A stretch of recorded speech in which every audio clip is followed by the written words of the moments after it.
Plants and animals provide countless ecosystem services to humans. If forests didn't exist, humans would be unable to survive. Deforestation is one of the leading causes of climate change and species extinction. It leads to habitat degradation, and animals may no longer be able to freely breathe.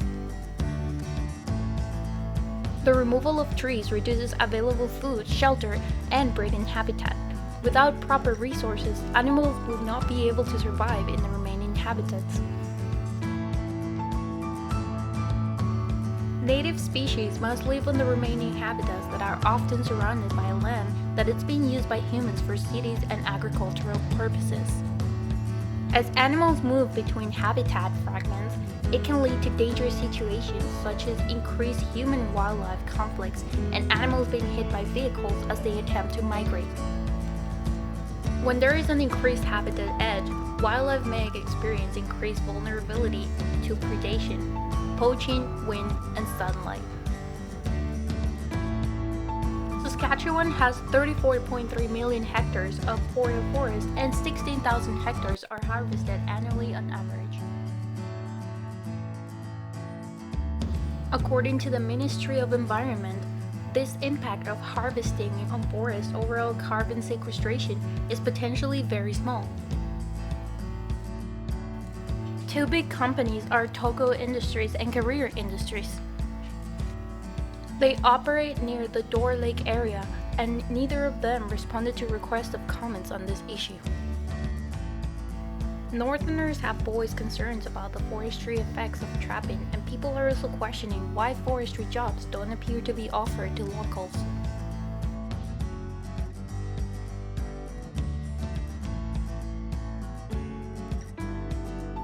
Forest companies are required to prepare 20 years forest management plans. These strategic plans guide all aspects of forest management, including inventory, harvesting, renewal, roads, and public services. Plans are developed with public consultation and are subject to review and approval by the ministry. Although rules are put in place, there are times when logging companies are not held accountable for their actions.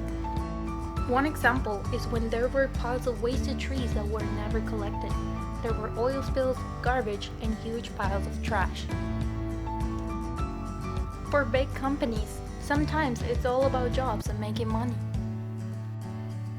At a certain point, we will pass a tipping point and go too far. We need the forest for the health of our planet. It is important that people become aware of the issue before it's too late. Most deforestation in Saskatchewan that happened between 1970 and 2016 can be attributed to agricultural practices. This deforestation occurs within the prairie and boreal plain ecozones. Deforestation rates in the boreal plain have significantly declined in the past decade, and this trend is expected to continue.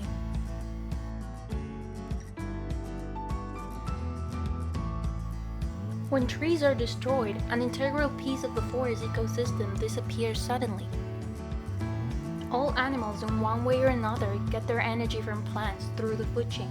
If no plants are present, there is no food in the ecosystem and animals would starve. Generally, wildlife interactions with humans is negative and can have severe consequences. One of the best examples of problematic coexistence is with wolves. The conflict led us to extensively hunt them, and now they are a rare sight in many parts of the world. Species affected most by deforestation are ones that are endemic to a specific area or ecosystem, which is directly or closely linked with the forest. Very specialized animals can fill a single niche in an ecosystem, and sometimes, if it's found in a very small region, deforestation can lead to the extinction of these specialists. How can we stop this problem from getting worse? Here are some of the possible solutions.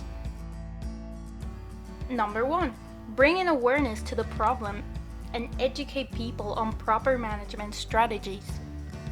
Number 2. Sustainability.